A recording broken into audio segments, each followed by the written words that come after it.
All right. Welcome back to All Cars, y'all. My name is John. It's time for another Motorweek retro review reaction. And this week it is the 92 Mazda MX3. Now, I keep a list of these reaction videos that I want to do, and I appreciate everyone who makes recommendations for these. I have a list and I work through it. Unfortunately, it seems to grow faster than I do these things. And about 2 years ago, I think it was a Sport economy car comparo, something like that. It was a big one from Motorweek where they had Saturn, they had the Toyota Paseo, the Geostorm, things like that. And one of them was the NX1600 by Nissan, a car that I personally really liked. And I always wondered why they didn't include the Mazda MX3 because, oh, I love this car. Love this car, and I can't wait to get into this. So, as always, sit back in your comfy chair, grab your beverage of choice. Today we've got some fully caffeinated caffeine, and let's take a little trip back in time. And I am planning on doing the NX2000 in the very near future, kind of as a comparison with this, because they both kind of came out at the same time, and they both competed in the same market. But I kind of like the Mazda more, so I decided to do it first. So let's get into it. Motorweek is made possible by TireRack.com, RockAuto.com, and State Farm. If you think this Mazda MX3 looks poised and ready for action, you're right. But this new Econo Sport Coupe is getting into the game with two strikes already against it. First, there's a recession going on that's seriously affecting sales for all automakers. And second, the EconoSport roster is full of seasoned players. Cars like the Geostorm, the Hyundai Scoop, and the Nissan NX. But in the car game, two strikes doesn't necessarily mean you're in trouble. This small, good-looking MX3 GS packs a unique swing all its own, and it could be just enough to score a home run for Mazda. And before they go on, let's talk about this styling. I might talk about it more when we get to the rear of it. I love this car. I really do. I will go ahead and say that if we were looking at today and this car was available, I'm not sure I would get it. It's not exactly what I'm looking for. But back when this was new, oh boy, I drove this and I drove the NX, and of course I'd driven the Sentra SER before that, and I'd driven the Geostorm and the Scoop, or the S Coupe, and of course the Saturn SC series. I drove all of them. I loved them. But they just never made enough sense. I'm a little too rational, and it's one of my great regrets, honestly, that I always was like, well, I'll just, I'll get a good sedan, right? And I wish I'd bought one of these. Economy car, essentially economy car underpinnings, not outrageously powerful motors, but, a little space in the back so you can haul some stuff, not enough to take it back and forth to college, which is part of the reason I wouldn't get one. Great little cars that are just fun to toss around.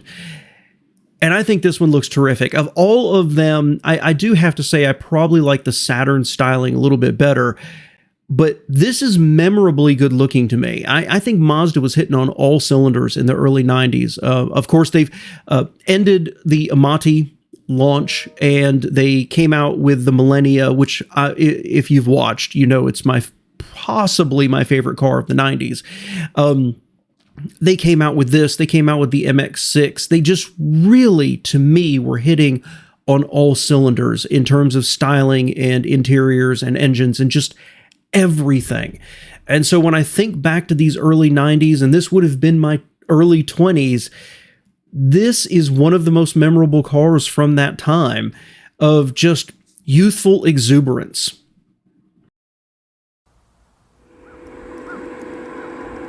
Our top-of-the-line Mazda MX3 GS certainly gets points for styling, managing to fit more flashy curves on its 96.3-inch wheelbase than many cars twice its size. It leads off with an aerodynamic snout that features a deep chin spoiler, flush headlights, and integral fog lamps. And I hate to interrupt here, but I've got to say, looking back at this, I never realized how much this looked like. If you kind of ignore the rest of the car and just look at the front headlights and the front grille and everything else, I never realized how much this looked like those later generation Ford Tauruses, which personally I think are horrifically ugly. But here, I think in the more dainty proportions, it really works. It really works for me. The little cute little mouth on it and the teardrop headlights, I just think it works. The tail shows a definite RX-7 influence with its large rounded hatch glass. But the smoked mini window that nestles under the GS's rear wing won't be found on any other Mazda product. 15-inch alloy wheels complete this distinctive package. This styling theme continues inside. The cockpit looks like a cockpit with plenty of curves and a clean, efficient dash layout. And it's unique to the MX3, not borrowed from a lesser sedan like its EconoSport competitors. The MX3's low roof height means that you will have to crouch a bit to get inside, like a true sports car. But once you're there, you'll find plenty of room and firm, supportive bucket seats. While a few of the dash switches are hidden by the steering wheel, most, like the ventilation controls, are easy to reach and a snap to use. A very pleasant surprise is the MX3's relatively spacious rear seat. Yes, legroom is still very tight, but the one-piece seatback folds to increase trunk space, which is quite good to start with. But a high liftover makes loading heavy bags difficult. All very nice, you're probably thinking, but where's that something special? Okay, before they go on, no problems with the interior. Early 90s Japanese, right? It's plastic just everywhere. But it is what we've talked about on the channel before. They were largely casting things in one big piece, not a bunch of pieces that would rub and squeak against each other. So the gauges were perfectly clear. Interesting, isn't it, that they went with a unique gauge cluster for this car? That would have been such an obvious place to save a few pennies to reuse another one, but hey, I'll give them credit for it. Deep cuts into the door where the window switches went, and the rest of the ergonomics look just fine. There's nothing here that says flashy or special or, upscale. Certainly, it's an econo car roots, but all done at I think, a very high level. I have no problem with the interior. Rear seat, we could be critical of it. They had really, really deep scallops in those seats and tight leg room. They say, it's a two-door little sporty car. You didn't expect much back there, but the rear seat lays down, so you do end up with essentially a hatchback. No problems with any of this. And I vaguely remember it was amazingly comfortable, but let's get on to the exciting part of it. Special. Right here under the hood, in the form of a 130 horsepower 1.8 liter V6 engine. It's the smallest 6 available in the US and the only one in the EconoSport class. The base car uses a 1.6 liter inline 4 with 88 horsepower. On our GS, there's plenty of front drive torque steer, as the diminutive 6 spits out its 115 pound-feet of torque. 0 to 60 takes 8.2 seconds, and the quarter mile is 16.4 seconds at 83 miles per hour. Both good, if not stellar, numbers for a class of car where performance is supposed to come second to practicality. No. I'm going to take issue with that real quick. So first off, let's talk about the V6. That was one of the things that really set it apart. When you think about the Nissan, the NX had a 1.6 liter engine or a 2 liter engine, and I think the 2 liter engine was taken from the SER. And the Saturn had 2 different 4 cylinders, the Geostorm, et cetera, et cetera. So when they came out with this tiny little 6 cylinder, you could have one of these little sporty cars with a 6 cylinder. That's kind of cool, but honestly, the extra weight of a 6 cylinder, it kind of felt like a waste of money, honestly, not for the performance, but for why did Mazda go create this tiny little 6 cylinder when just a slightly larger 4 cylinder would have done with the power? Well, part of the reason would be the smoothness of a 6 cylinder, but you're putting it in what is essentially a sporty economy car. I don't know. It never quite worked for me. And because I'm cheap, I would have bought the 4 cylinder to begin with. But then they say these numbers, that 8.4 seconds, I think it was, 0 to 60, was a little underwhelming. No, because I went back and spot checked before I watched this, watching it live with you. I went back and spot checked what I said about like the Geostorm and the Saturn on that Econo Sport Box Comparo from 2 years ago. And those cars were doing like a 0 to 60 in like 9.4 seconds. So 8.4 to them, they might want to be critical of it, but it was fully a second faster than its competitors, at least in a quick spot check. I think that's unfair of them. Where the V6 outclasses all of its four-cylinder competitors is in smoothness and its wider, flatter power band. 5-speed manual gearbox is standard. It's precise but a bit notchy. A 4-speed auto is optional. Where the MX3 does share component design is in its suspension. But while loosely based on the 323 Protege, it has been tuned specifically for the MX3. As a result, the front McPherson struts and rear transverse links provide crisp, predictable handling, but with more body roll than a 323.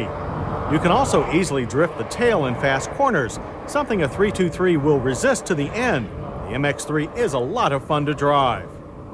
4-wheel disc and optional ABS stop our test car at an average of 109 feet from 60. There was a slight sideways pull under braking, but the pedal provides plenty of feel. On the open road...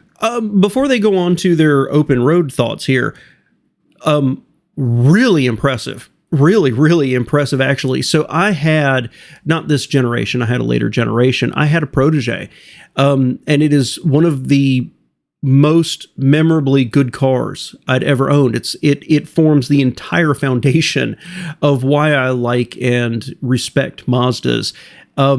Except of course for my experience with the Amati before in the mid to late 90s. And the Protege is a good example of that left brain of mine, right? This looks cool and this would be fun, and it's tuned to handle a little bit better. And I love it. And I'm going to talk about at the end, I miss having cars like this. I miss manufacturers having fun again.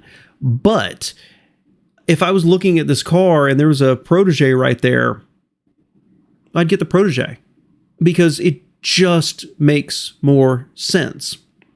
You get possibly more doors, a bigger trunk. It's more usable. Here you're getting style, but you're giving up that usability. But because this isn't a pure sports car, you're still getting more usability than you would from, think about a Miata or a MR2 or anything else out there. It's trying to split that difference between sporty and practical, and I would have always leaned on the practical side because I'm boring. Still, it looks good. And that braking performance is absolutely incredible. That fantastic performance. Going through the slalom, we've talked about it before. In racing, if it looks slow, it's probably fast. And that car looked slow. And that tells me it was very buttoned down and handling really, really well. I'm super impressed. I'm incredibly impressed. The MX3's softer springs provide a great ride for such a short wheelbase. It also delivers excellent mileage. EPA estimates of 23 city, 28 highway were bettered by our test loop of 30. But the most important numbers are on the price tag.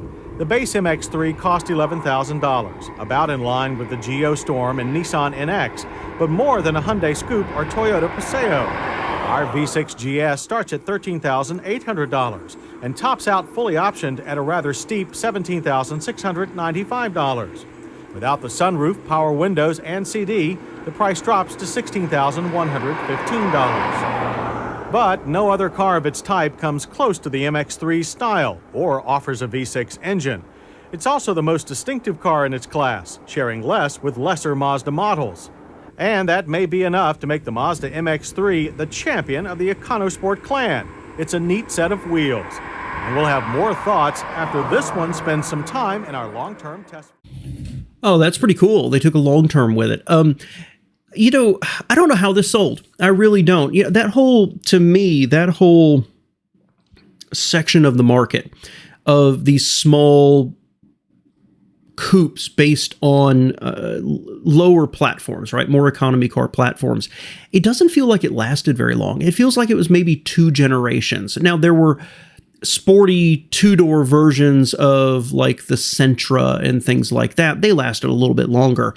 But these specific body styles, it just felt like there was maybe 2 generations of them. I don't really know. And I don't know where this sold in relation to like the Geostorm or that Hyundai S Coupe or anything else. But for me, it was the top. I thought it had the style. I thought it had the engine. I thought it had the interior. I loved it. I liked the Nissan version because at the time I really respected Nissan, and it had very expressive styling. The Geostorm just felt cheaper and grittier, but at least it had some styling to it. And the Paseo, and I hated the Paseo. The S Coupe, honestly, I love it just because it was a cheap piece of junk. And because of that, it was fun, and I love this car.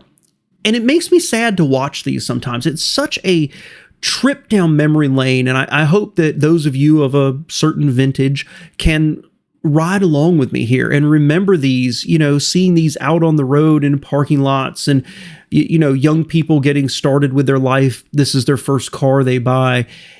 But it makes me sad because you look around at a world full of SUVs and bigger SUVs and trucks, and nobody's really doing stuff like this anymore. I mean, sure, we've got Toyota and Subaru doing some things, but it's not the same.